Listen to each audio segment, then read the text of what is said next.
Hi, you nines. Just another week. Last week before we get to come and all be together at school. So that's really good that we're almost at the end of all this remote learning.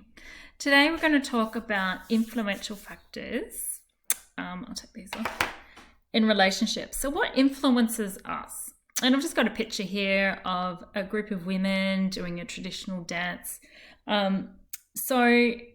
Culture is going to be a big one about what influences us in decision making and who we end up having friendships with, who we're in family with, who we end up in other types of relationships as well.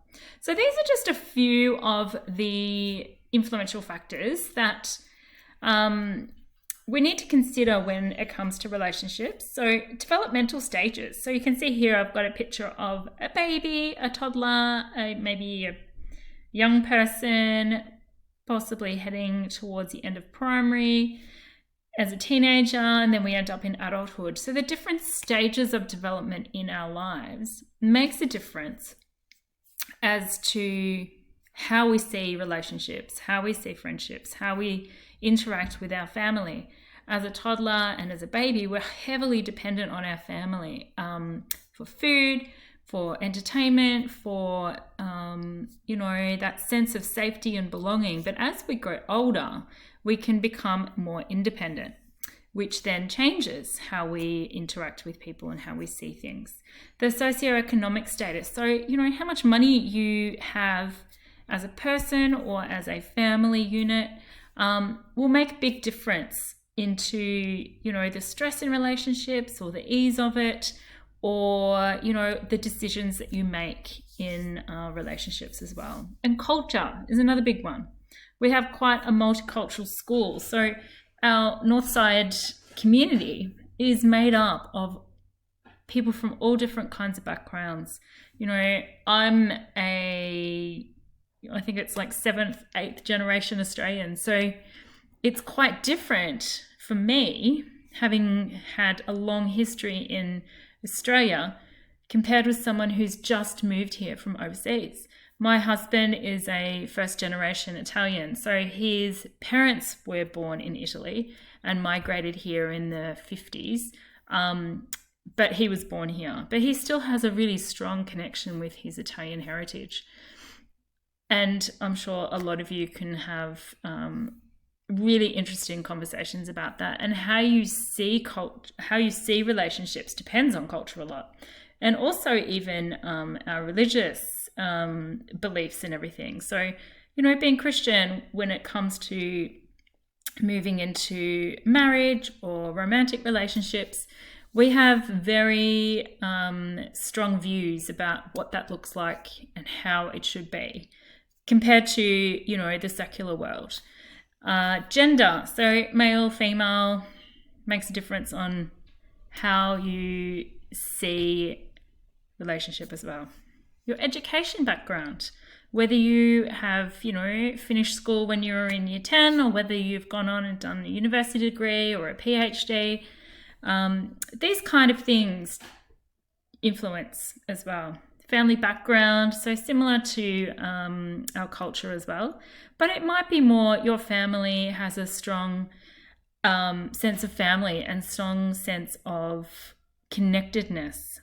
Every family is different. Some families come together at dinner time and eat together and have a chat about the day. Some just eat on their own, and it's not a connected thing.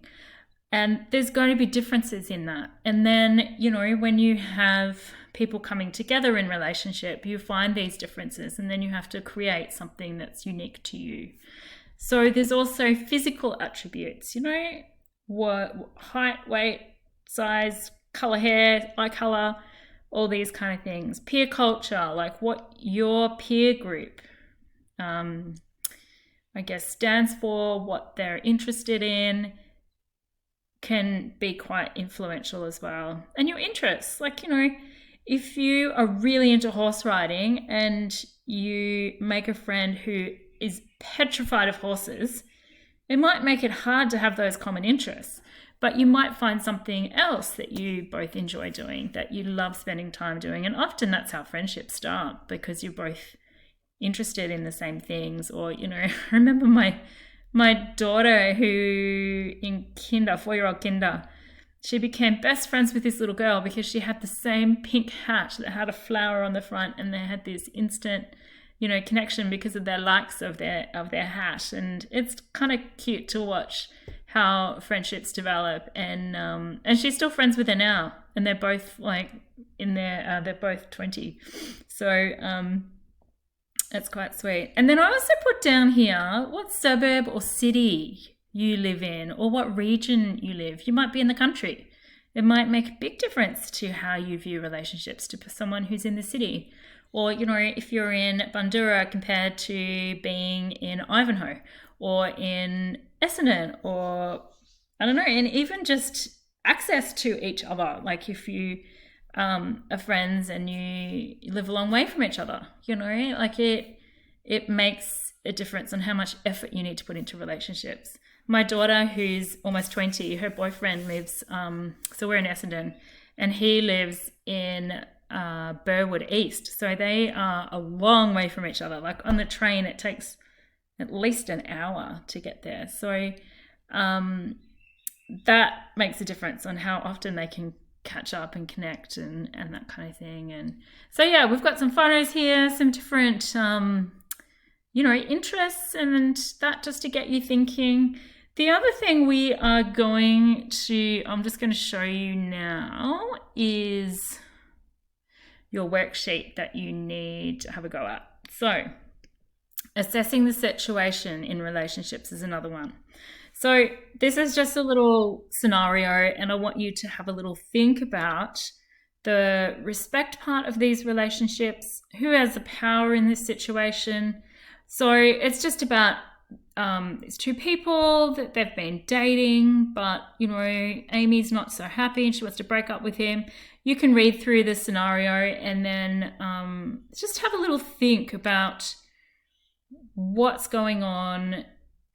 Is it a healthy kind of relationship?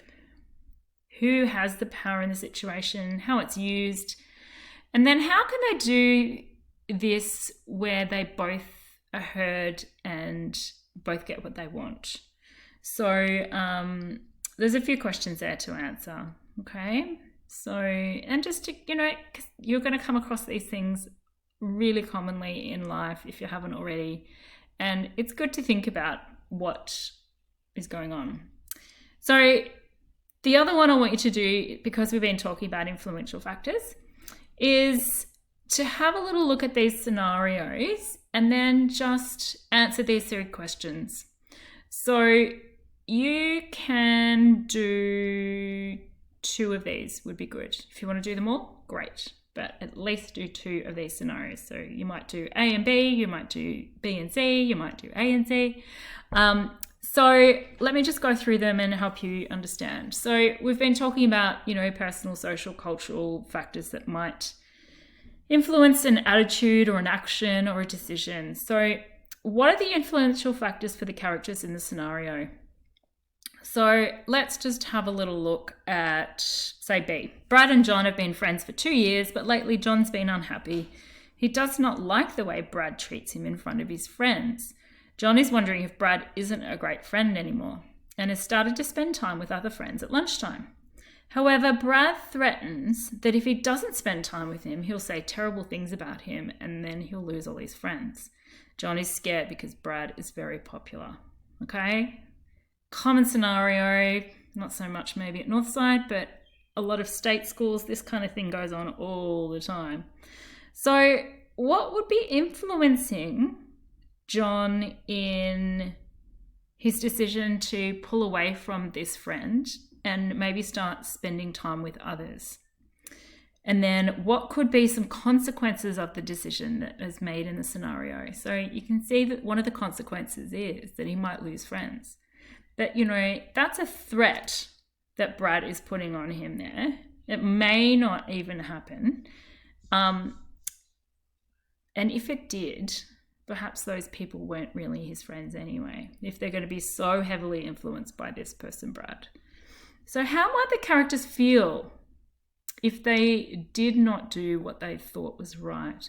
So say John decided not to move away from Brad, how would he feel?